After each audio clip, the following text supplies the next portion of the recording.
Սիրելիներ ողջույն, բարև իմ շատ սիրելի հետևող, ինչպես եք, այսօր պատրաստելու ենք միս, այնպես ենք պատրաստելու, որ սենց փշրվում է, հալվում է բերանում, շատ համեղ է, ասեմ, որ այս ձևով, երբ որ միս եք պատրաստում, ուղղակի հրաշք է ստացում։ Ինչու եմ այդպես ասում, որովհետև դեռ չի եղել, որ հյուր ունենամ, համտեսի այս ձևով պատրաստած միսը իմ կողմից ու գովասանքի չարժանանա։ Բոլորն էլ ասում են, որ շատ համեղ է ստացվել ու ասում են, որ շատ փափուկ է միսը։ Այնպես որ մնացեք իմ հետ ու սկսենք պատրաստել։ Ինչ է անհրաժեշտ լինելու, սիրելիներս։ Նախ անհրաժեշտ է լինելու շատ սոխ։ Ես շատ քիչ եմ ավելացնում, որովհետև երեխաներս շատ սոխով ես հաստատ գիտեմ, որ չեն ուտելու, բայց ձեզ խորհուրդ եմ տալիս մի քանի գլուխ, օրինակ, մի քանի գլուխ նկատի ունեմ, մի 3-4 գլուխ սոխ մանրացրեք ու ավելացրեք, շատ համեղ է լինում։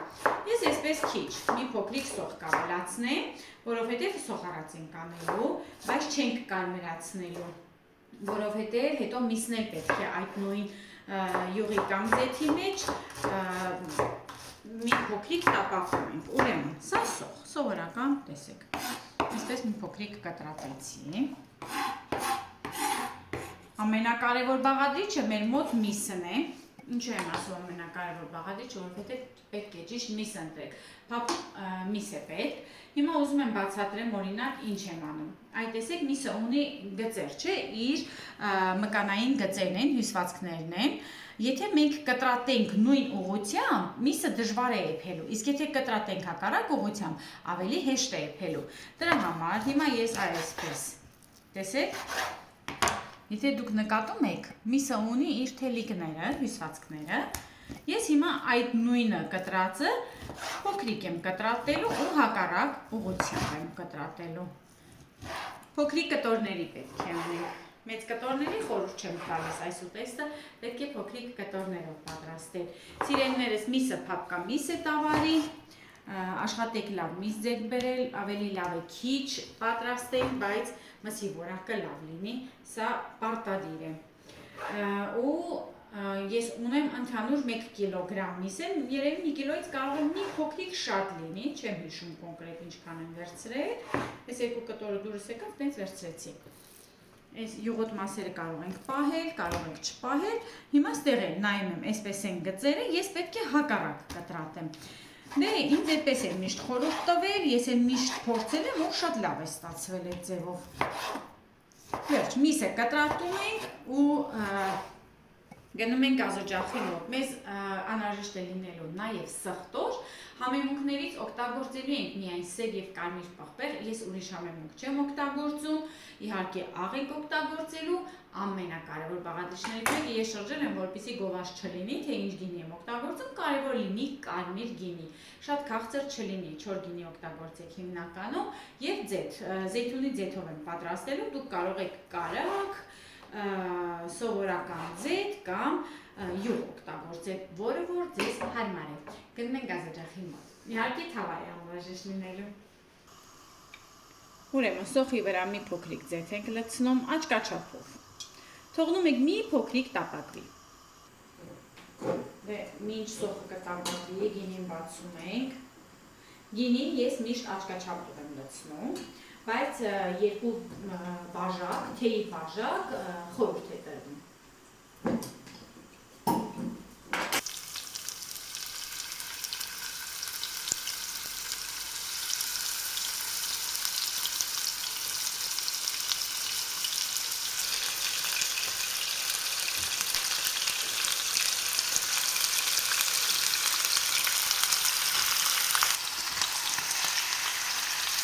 Այ հիմա միսը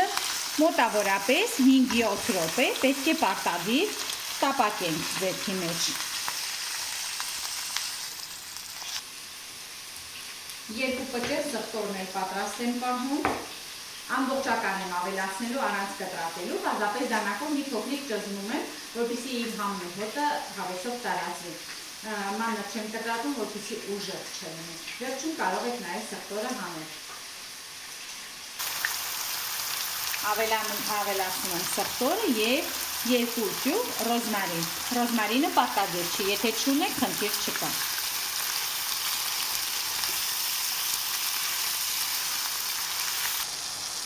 Հիմա միսը համեմում ենք աղով սև պղպեղով և կարմիր պղպեղով։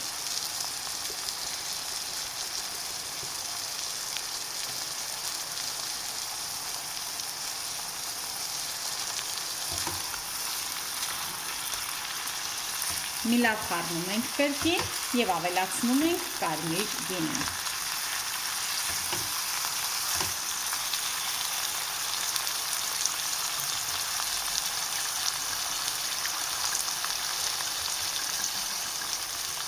Ես մի քիչ շատ եմ ավելացնում, սիրելիներ, խորհուրդ եմ տալիս ձեզ, եթե կա, հնարավորությունը կա, շատ ավելացրեք մնացածը ջուր։ Օրինակ ես լինում է, որ ամբողջությամբ եմ կարմիր գինի լցնում, ջուր չեմ օգտագործում։ Ու ավելացնում ենք ջուր, սովորական ծորակի ջուր է, լավ ավելացրեք, մի ափսոզացեք, այնքան որ միսը լավ ծածկվի,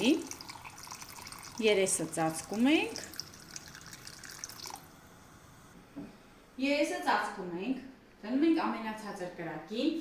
պարտադիր շատ ցածր կրակի, որովհետև պետք է մոտավորապես 1.5 ժամ կամ 2 ժամ եփվի։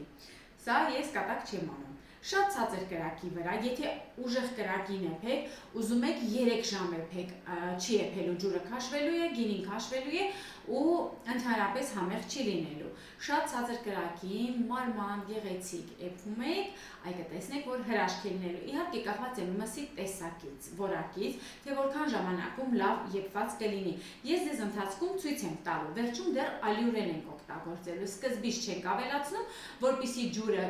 ջրային մասը չթանձրանա ու մսին թողնի, որպեսզի հանգիստ եփվի։ Դեռ հետո կհանդիպենք։ Հիմա թողնում ենք ինքը հանգիստ եփվի, հանգիստ իր համեմունքներով,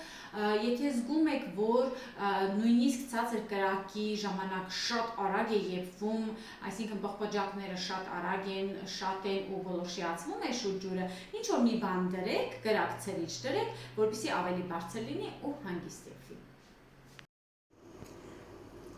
Սիրելիներ, անցել է 1 ժամ 40 րոպե։ Հիմա տեսնենք ինչպիսի տեսք ունի։ Եթե եփված լինի, արդեն ալյուր ավելացնում ենք, որովհետև իր հեղուկի չափը իմ համար բավական է, որպեսզի սոուս լինի իր համար։ Հիմա կփորձենք։ Հիմա ուզում եմ հասկանամ, միսը եփված է թե ոչ։ Ու նույնիսկ ես կասեի շատ է եփել։ Տեսեք, որ ձեռքով այսպես եմ անում, ինքը լրիվ կտրվում է, նշանակում է շատ լավ եփել է։ Հիմա կես թեյի գթալ,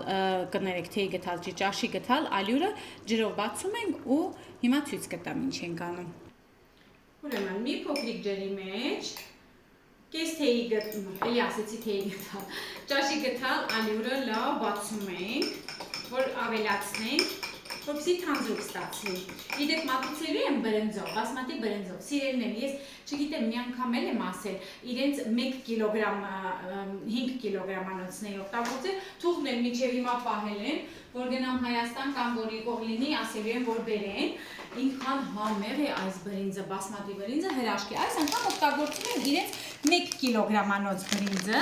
շատ լավ, մեծ հատիկներով, նուրբ, ընտիկ բրինձ է, այ դուք էլ կարող եք օգտագործել, Հայաստանից եմ բերում, երբ որ եկող է լինում, խնդրում եմ իմ համար բերում են,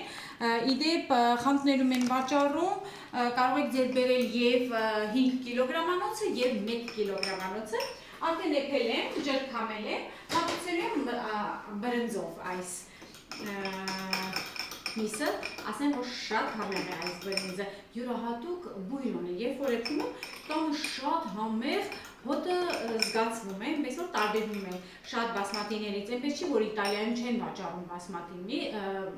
բրինձ, շատ կա, բայց այս տեսակը օրինակ չկա։ Այստեղ համեղ բասմատի բրինձ չկա, իտալացիները այդքան էլ շատ սիրահար չեն բասմատի տեսակի բրինձին, երևի դրանից է, բայց Հայաստանում մեր ընկերների տանը, որ համ տեսեցի այս բրինձը, մտածեցի, որ կարելի է տանել նաև Իտալիա, մենք օրինակ մեր ընտանիքում շատ ենք սիրում, դրա համար ամեն գալուց, քանի որ իմ ուղեբերը շատ ծանր չի լինի, 2 հատ հետս միշտ բերում եմ, այսպես մեկ-մեկ համով բաներ պատրաստելուց սա եմ օգտագործում։ Եվ որ սովորական բրինձ պետք է պատրաստեմ, խանութից եմ ձեռք բերում, իսկ համեղ ուտեստների հետ աշխատում եմ այս մեկը օգտագործել։ Royal Queen անունը շատ համեղ է։ Անպայման ձեռք բերեք ու կտեսնեք կհամոզվեք։ Ովքեր էլ որ կան Հայաստանից Իտալիա, ինձ ասեք, իմ համար բերեք, ես կվճարեմ։ Սա իհարկե կատակ էր, սիրելիներ։ Հիմա ալյուրդ տաննենք ավելացնենք ճաշին։ Մսին։ Ավելացնում ենք ու անմիջապես խառնում ենք։ Սա շատ կարևոր է։ Թողնում ենք մի 5 րոպե էլ եփվում է, մեր ուտեստը պատրաստ է։ Դե ընդհանուր առմամբ 2 ժամը ամեն դեպքում պետք է։ Հետո արդեն ցույց կտամ, ինչպիսի փափկություն, ինչպիսի հրաշք ուտեստ ստացվեց։ Վերցրելներ, մեր համեղ ուտեստը պատրաստ է, հրաշք միս է։ Հիմա կմատուցենք ու կտեսնենք ինչպիսի տեսք ունի։ Ուրեմն, սա մեր բրինձն է։ Մատուցվում է այսպես բրնձով ու իր շատ համեղ նյութով։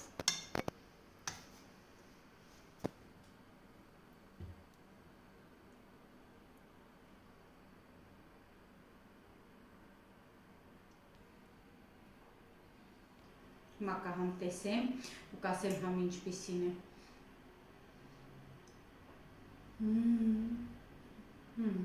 Հրաշք է։ Անպայման պատրաստեք, սիրելիներս, հրաշք է։ Միսը պարզապես